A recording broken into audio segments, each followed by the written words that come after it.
தத்துவம் இல்லாத தலைவர்கள் எப்பயும் ரசிகரை மட்டும்தான் உருவாக்குவாங்க.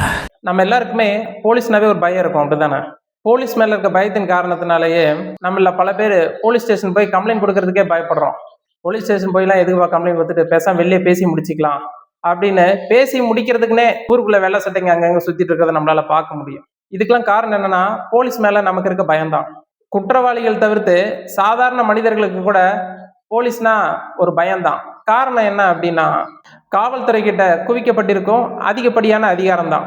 அதிகாரத்திடம் அன்பு இருக்காது, பாசம் இருக்காது, கருணை இருக்காது, எல்லாத்துக்கும் மேல சுத்தமா மரியாதையே இருக்காது.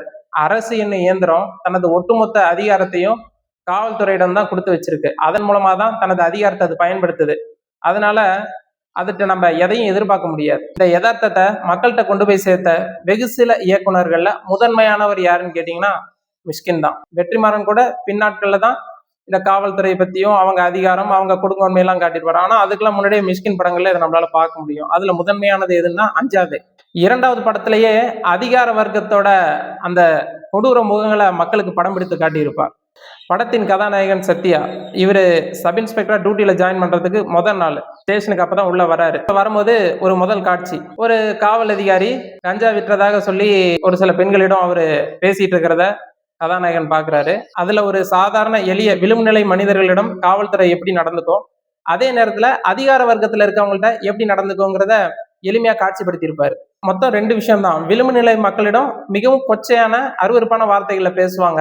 அடுத்தது அந்த மேல் அதிகாரி நேர்ல கூட வந்திருக்க மாட்டாரு, தொலைபேசியின் வாயிலா தான் வருவாரு. அவர்கிட்ட பயங்கர ஒரு மரியாதையாவும் ஒரு பயத்தோடையும் அவங்க பேசுவாங்க. இந்த 2 விஷயத்தையும் 2 ஷாட்ல அவர் எடுத்திருப்பாரு. சில நொடிகளே விரியும் அந்த காட்சியில காவல்துறை எப்படி எளிய மக்களிடம் அணுகும் அப்படிங்கிறத எளிமையா மிஷ்கின் அவர்கள் படம் எடுத்து காட்டியிருப்பாரு. இந்த இடம் பாத்தீங்கன்னா உண்மைக்கு மிகவும் நெருக்கமா இருப்பது போல எனக்கு தோன்றுச்சு இந்த காட்சியை முதல் முறையா பார்க்கும்போது. எவ்வளவு பேர் சாவறாங்க, செத்து தொலைகிறாண்டி, அதான் பூ விக்கிறீங்களே, அப்புறம் ஏன் பொட்டத்தை விக்கிறீங்க? பூவை வர பெருசா போல சாமி, ரோட்ல நின்று கையை காட்ட வேண்டியதாண்டி. அதான் ஊரெல்லாம் எய்ட்ஸ் ஆகுது. யோ கையில வாங்கிட்டு அனுப்பியா. வரேன் சார். சத்தியவானா? ஆமா sir. Hello sir. Okay sir, okay sir, okay sir. யோ இன்ஸ்பெக்டர் கூப்பிட்டாரு, வெற்றியை கூப்பிட்டு கோர்ட்டு வந்துரு. ஓகே சார், டைரக்டா அங்க வந்துறேன். கதாநாயகன் டியூட்டியில ஜாயின் பண்ண 2வது நாள் தனது டியூட்டியை முடிச்சுட்டு வீட்டுக்கு போகும்போது வழியில ஒரு இளைஞன் வெட்டுப்பட்டு ரோட்ல கிடப்பான். அப்ப அவரும் பல பேர்த்துட்டு உதவி கேட்பாரு, யாரும் உதவி செய்யறதுக்கு முன் வர மாட்டாங்க. அப்போ ஒரு பூக்கார பாட்டி அந்த வழியா வருவாங்க. அந்த பாட்டியோட அன்றாட வாழ்க்கை என்பது அந்த பூ வியாபாரத்தை நம்பி தான் இருக்குது. அந்த பூ கூட தான் அந்த பாட்டியோட ஒரே ஒரு முதல். அதை அப்படியே ரோட்ல வச்சுட்டு இந்த அம்மாவும் 2 பக்கம் கால் போட்டு உட்காந்துக்குவாங்க. கதாநாயகன் முன்னாடி உட்கார்ந்துருப்பாரு. 2 பேத்துக்கு நடுவுல அந்த வெட்டுப்பட்ட இளைஞனை வச்சுக்கிட்டு பைக்ல போவாங்க. கொஞ்ச தூரம் பைக்ல போகும்போதே அந்த வெட்டுப்பட்ட இளைஞன் செத்துருவான். அப்ப அந்த பாட்டி தளதளத்த குரல்ல, வண்டியை நிறுத்துப்பா அப்படின்னு சொல்லுவாங்க. ஏன் பாட்டி அப்படின்னு கதாநாயகன் கேட்பாரு. போயிருச்சுப்பா அப்படின்னு அந்த பாட்டி சொல்லுவாங்க. அந்த பாட்டி சொன்னது வேற எதுவும் இல்லை, அந்த இளைஞனோட உயிர் போயிருச்சு அப்படின்னு சொல்லுவாங்க. அந்த இடம் பாத்தீங்கன்னா எவ்வளவு பெரிய கல்லஞ்சம் கொண்டவனையும் உருக வச்சிரும். ஐயா சொல்லுங்கப்பா. யாருமே வரமாட்டேன்றாங்க பாட்டி. நீ தூக்குப்பா தம்பி. என்ன பாட்டி? மெதுவா போப்பா. டைட்டா பிடிச்சிங்க பாட்டி. நின்னுருச்சுப்பா, நின்னு போயிருச்சுப்பா.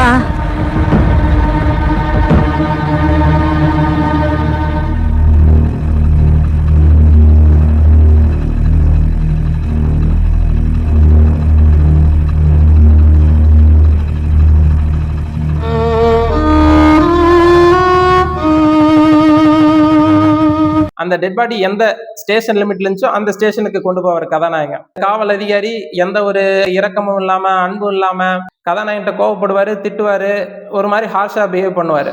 இந்த டெட் பாடி இங்க கொண்டு வந்து போட்டவன் டியூட்டி முடிஞ்சா நீ வீட்டுக்கு போக மாட்டியா அப்படின்லாம் ஒரு ஈவிரக்கம் இல்லாமல் ஒரு மனிதாபிமானமற்ற முறையில பேசுறது எல்லாத்தையுமே அந்த பாட்டி ஸ்டேஷனுக்கு வெளியே அப்படியே கேட்டுட்டே இருப்பாங்க. அதுக்கு பிறகு அந்த பாட்டியை ஹீரோ எங்க பிக்கப் பண்ணாரோ அதே இடத்துல கொண்டு போய் டிராப் பண்ணுவாரு. டிராப் பண்ணும்போது கையில கொஞ்சம் பணமும் கொடுப்பாரு. அதை அந்த பாட்டி வாங்க மறுத்துட்டு போய் அந்த பூக்கூடை எடுப்பாங்க. பூக்கூடை எடுத்துட்டு கொஞ்சம் தூரம் நடந்து வந்து அந்த வெட்டுப்பட்டு அந்த இளைஞனை விழுந்து கிடந்தால அந்த இடத்துல கொஞ்சம் ரத்தம் சிந்தி இருக்கும் இல்லையா, அந்த ரத்தத்துக்கு கொஞ்சோண்டு பூ தூவிட்டு அவங்க அப்படியே கிளம்பி போயிடுற மாதிரி அந்த காட்சி அமைக்கப்பட்டிருக்கும். சார் உங்களை யாரும் தூக்க சொன்னது? இவன் உங்க சொந்தமா? எங்க கிடந்தவன நீங்க பாட்டுக்கு என் ஸ்டேஷன்ல வந்து போட்டீங்க. இந்த கேஸ் அது இல்ல தலையில கட்டி அழணும். போங்க சார், முதல்ல உங்க ஸ்டேஷனுக்கு வேலையை போய் பாருங்க. இது வெஜிங்க பாட்டி. எதுக்குப்பா? என் கையில ரத்தம் கூட காயல. அந்த புள்ள ரோட்ல அனாதையா செத்து கிடந்திருக்கும். அதை தூக்கி என் மடியில போட்டேன். அதுக்கு எதுக்குப்பா காசு?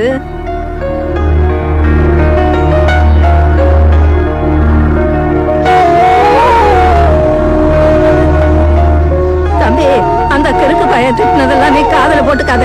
அவன் போலீஸ்காரன் இல்ல, நீதான் போலீஸ்காரன். காவல் அதிகாரிக்கு அது வெறும் டெட் பாடி தான்.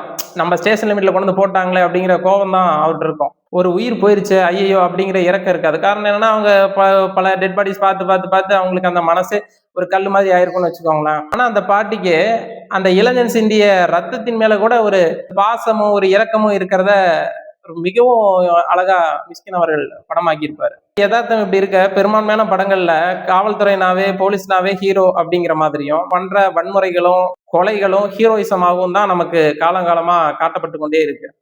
காவல்துறையை எந்த அளவுக்கு ஹீரோவா தூக்கி பிடிக்குதோ தமிழ் சினிமாக்கள், அதே நேரத்துல அடித்தட்டு மக்களை குற்றவாளிகளாகவும் குற்றம் புரிபவர்களாகவும் அடியாட்களாகவும் தான் நமக்கு காட்டிட்டு இருக்காங்க. ஆனா இந்த காவல்துறையோட இன்னொரு முகம், விளிம்பு நிலை மக்களோட இன்னொரு முகம், அவங்களோட வாழ்வியெல்லாம் யாரும் பெரிய அளவுல படம் எடுத்து காட்டல. என்னதான் காவல்துறை ஈவிரக்கம் இல்ல மனிதநேயம் இல்லைன்னு நம்ம சொன்னாலும் அதுலயும் புத்தற்போல் ஒரு சில அதிகாரிகள் இருக்கதான் செய்யறாங்க. அதுல ஒருவர் தான் இந்த படத்துல வரக்கூடிய சத்யன். ஸ்டேஷன்ல காட்டுவாங்க, எதுக்கடி கஞ்சாலாம் விற்கிறீங்க அப்படிங்கிற மாதிரி அந்த காவல்துறை அதிகாரி கேட்பாரு.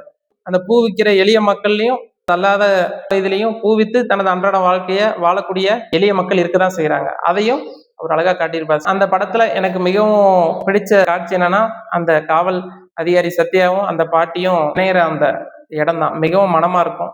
அந்த இளைஞன் இறந்த பிறகு அவனை தன்னோட மாறல சாட்சிக்கிட்டு அந்த பாட்டி பைக்ல டிராவல் பண்ற அந்த காட்சிலாம் மிகவும் மனதை உருக்குற மாதிரி.